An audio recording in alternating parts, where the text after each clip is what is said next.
If you had to pick one detail about Michael, one thing about his look, his style, his stage presence, that you think would be the hardest to get right on film, what would it be? Is it the moonwalk? The voice? The way he moved his hands? Drop it in the comments right now. And let's see if the impersonators agree with you. Let's get into it. The Michael Jackson biopic, simply titled Michael, drops in theaters on April 24th, 2026. It's directed by Antoine Fuqua, the guy behind Training Day, and it stars Michael's own nephew, Jaafar Jackson, in the lead role. The teaser trailer dropped in November 2025, and it didn't just go viral, it became the most watched trailer for any music biopic in history. More than Taylor Swift's Eras Tour film. More than any Lionsgate movie ever. But here's where it gets interesting.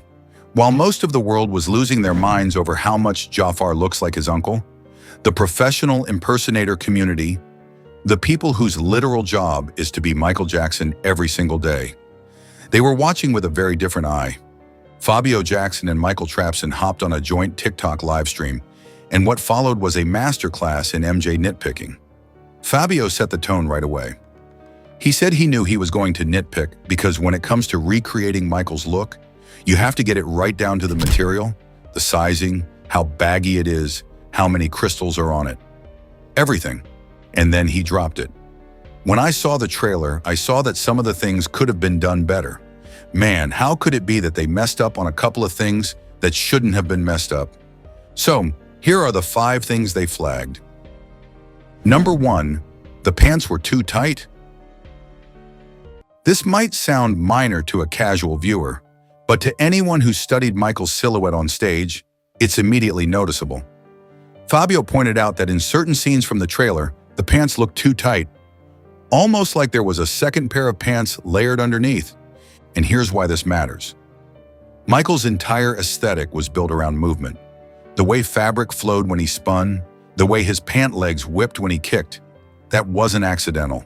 His legendary costume designers, Dennis Tompkins and Michael Bush, spent years perfecting the cut and drape of his clothes so they'd move with him on stage. Too tight pants don't just look wrong, they would have fundamentally changed how the choreography reads on camera. Michael's wardrobe was part of the performance. It was engineered, and the impersonators clocked it instantly. Number 2, too many leg warmers. This one really got Fabio fired up. He was pretty blunt about it. Too much leg warmers. I hope that they actually remove those things in a couple situations, because Michael only wore those things a couple of times. And he's right. If you actually go through MJ's concert footage and music video appearances, leg warmers show up in very specific eras and very specific performances. They weren't a constant fixture. The problem is, when a costume department is trying to make someone look like Michael Jackson, they sometimes grab every iconic element and throw them all in at once. The fedora, the glove, the armband, the leg warmers, the loafers, all in a single frame. But real MJ fans know that Michael was incredibly intentional about what he wore and when. His look evolved from era to era. The off-the-wall look was different from Thriller, which was different from Bad, which was different from Dangerous. Mixing and matching elements across eras is one of the fastest ways to break the illusion. And that's exactly what the impersonators caught. Number 3, the hair was wrong for the era. Fabio also pointed out issues with Michael's hair in the trailer, specifically that there were no edges showing during an era where they should have been visible. This is a deeply specific critique, but it makes total sense when you think about it. Michael's hair changed dramatically throughout his career. In the Jackson 5 era, he had the iconic afro. Through Off the Wall and early Thriller, his hair was styled differently. By the Bad era, his hair was completely transformed again. Each of these looks was distinct, and hardcore fans can date a Michael Jackson photo to within a year or two just by looking at his hair. If the biopic is showing an off-the-wall era scene, but the hairstyling doesn't match that period, it immediately pulls knowledgeable viewers out of the movie. This is the kind of thing a casual audience will never notice. But for the millions of dedicated MJ fans who will be the core audience for this film, it's glaring. Number 4, the glove situation, approximately 6:30. Now this one is significant. Both Fabio and Trapson pointed out that the glove appeared to be on the wrong hand in at least one shot from the trailer. Let me explain why this is such a big deal. Michael Jackson's single white glove is arguably the most iconic fashion accessory in pop music history. It first appeared on his left hand during the legendary Motown 25 performance in 1983, the same night he debuted the moonwalk.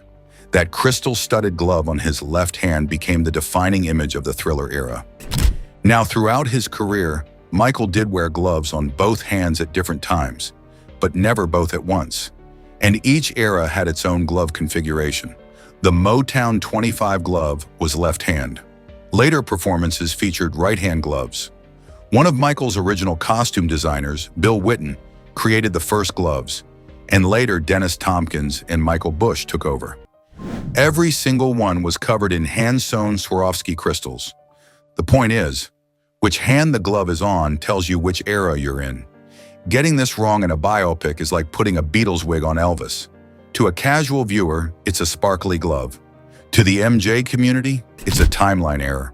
And people like Fabio and Trapson, who build their entire livelihood around replicating these details, caught it before the movie even came out. Number 5, the crystal count and fabric details. This last one is the most obsessive and honestly, the most fascinating. Fabio talked about how, when you're recreating Michael's wardrobe, you need to get it right, to the T, to the material, to the sizing, to how baggy it is, to how many crystals. He even gave a shout out to the original wardrobe designers, acknowledging they had access to the best materials and the real archive pieces. And this gets at something bigger about the whole production. The Michael Jackson estate cooperated fully with this film. Lionsgate had access to actual wardrobe pieces, archival footage, personal materials. With a reported budget of $155 million, this wasn't some low-budget fan film. So when professional impersonators, guys who build their own costumes from scratch using reference photos and concert footage, are spotting inaccuracies that a 9-figure production missed, it raises real questions about attention to detail. And it's not just the impersonators. Michael's own daughter, Paris Jackson, read an early draft of the script and gave detailed feedback on things she found dishonest or inaccurate. When the filmmakers didn't address her notes, she walked away entirely. She's publicly called the film sugar-coated and said it contains a lot of inaccuracy and full-blown lies. Her exact words were, "I spoke up, I wasn't heard, I left. That's it." The inspo is getting high with the love of my life a long time ago before I got sober. And but the music video story is a little different. It's kind of more about what's going on. That's Michael's daughter and the world's top impersonators all saying the same thing. The details aren't right. Now look, to be fair to the production, Jaafar Jackson's performance has been widely praised, even by the impersonators themselves. Fabio admitted he was impressed by Jaafar's portrayal and the vocal accuracy. And the trailer's record-breaking view count proves there's massive excitement for this film. But that's exactly what makes these criticisms interesting. This isn't hate, it's love. The people who spend their lives embodying Michael Jackson are the same people who want this movie to be perfect. When Fabio says, "How could they have messed up things that shouldn't be messed up?" he's not attacking the film. He's saying, "We held this man's image sacred for decades. We expected you to do the same." And honestly, that might be the real story here.